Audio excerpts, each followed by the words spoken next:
Magandang umaga sa ating lahat. Ngayon ay March 31, 2024 at narito ang update ukol sa maging lagay ng panahon sa susunod na 24 oras.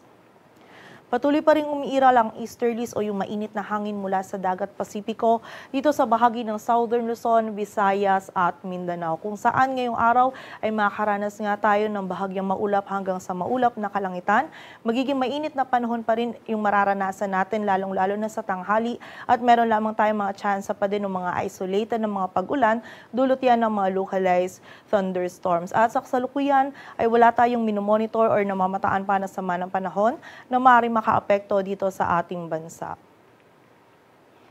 At para nga sa maging lagay ng panahon ngayong araw ng linggo, ang buong bahagi ng Luzon kasama na dyan ng Metro Manila ay makakaranas pa rin ng bahagyang maulap hanggang sa maulap na kalangitan.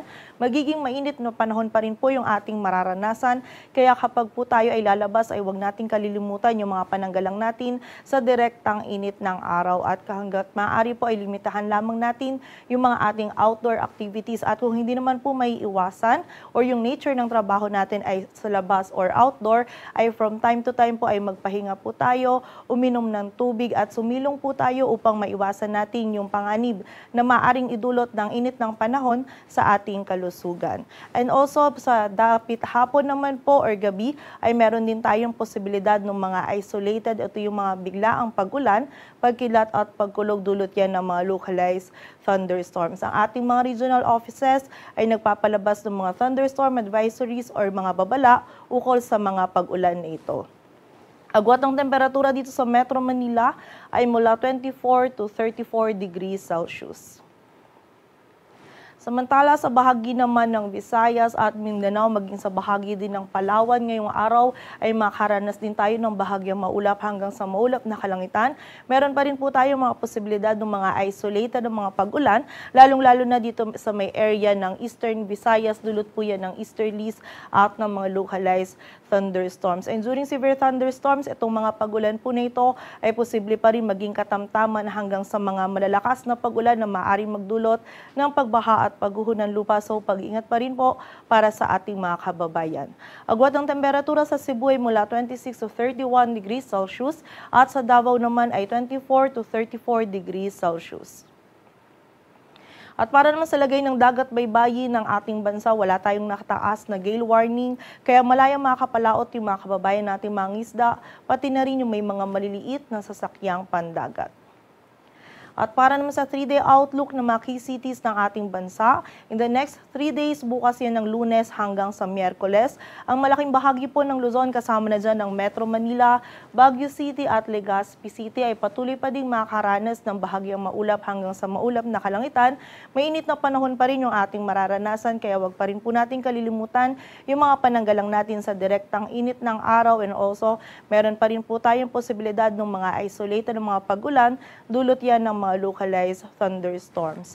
Agwat ng temperatura sa Metro Manila ay mula 24 to 34 degrees Celsius. Sa Baguio City ay 16 to 27. Sa Legazpi City naman ay 24 to 33 degrees Celsius. Samantala sa bahagi naman ng Visayas, partikular na din yan sa Metro Cebu, Iloilo City at Tacloban City in the next 3 days ay generally fair weather condition pa rin po yung ating mararanasan.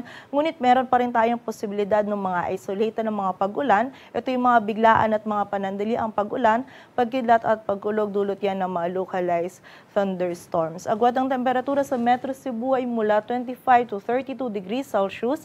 Sa Iloilo City ay 26 to 33 at sa Tacloban City naman ay 24 to 32 degrees Celsius.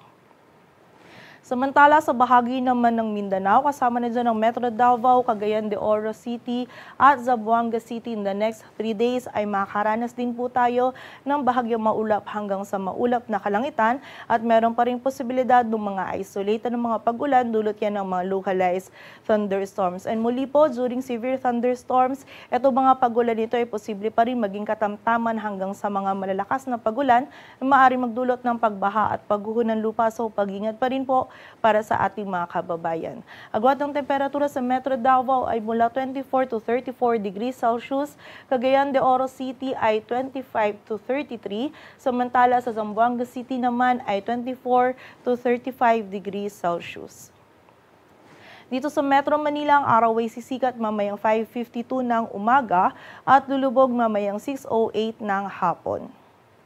Patuloy po tayo magantabay sa updates na ipapalabas ng Pag-asa at para sa mas kumpletong impormasyon, bisitahin ang aming website pag-asa.dost.gov.ph. At yan po muna ang latest dito sa Weather Forecasting Center ng Pag-asa. Grace Castañeda, magandang umaga po.